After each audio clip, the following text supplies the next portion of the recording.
What if the SEC's national championship drought continues? I remember playing Little League way back in the day up in Hamilton, Georgia, or down in Hamilton, Georgia for most of you. I had a buddy who got a hit, and then the guy behind him got a hit. And a kid in our dugout started yelling, "Look at that, it's a pattern."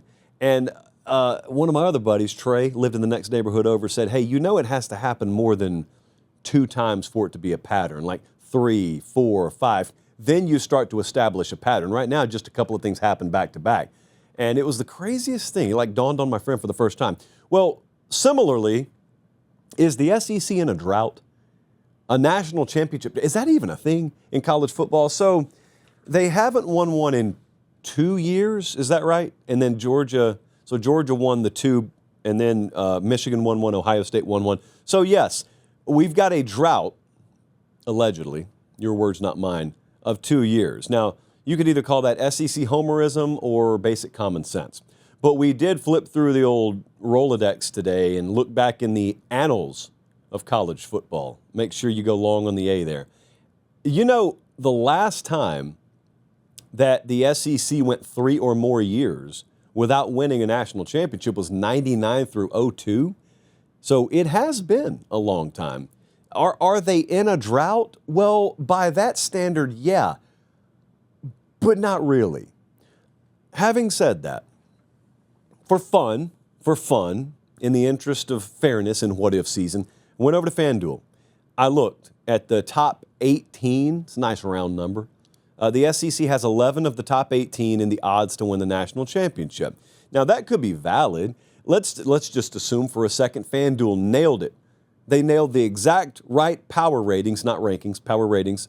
There is a difference for this upcoming season, and the SEC really does have 11 of the top 18 teams in the country. Well, that could be true, and they still not win the national title.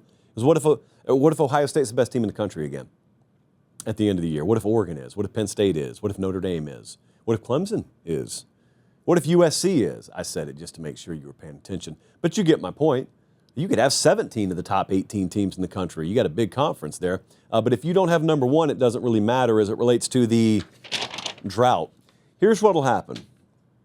The Danny Cannells of the world are hurting right now because of what just happened in basketball. So you throw your enemy out the window. Hey, quick timeout. Check and see if you're subscribed to the channel. If you're not, make sure you do. It's free. It doesn't obligate you or sign you up for anything. It just helps us keep the channel free. All right, back to the show. And they're just down in the parking lot doing push-ups. So as the season draws closer, and as the pressure builds for the SEC to hashtag end the drought, the Cannells of the world, you'll hear this right here. And that's not a knock. That's him coming back up the stairs, and he will be ready. They will be ready. It's not that they're out in full force. It's that so many of you fall for it. So many of you fall for it.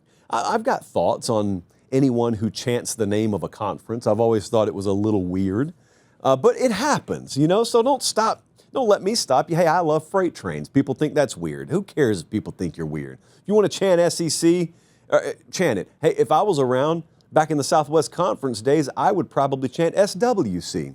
I'd certainly chant Sherwood Blunt. At the very least, I would chant Trans A&M. So it's so many references, so many Pony Excess references. But there's no drought, is my point there. There's no drought. And I would even say 3 years in a row is no drought. Now, if the SEC doesn't have a team in the Final Four, then we could start throwing around a D word. Then we could start throwing around drought.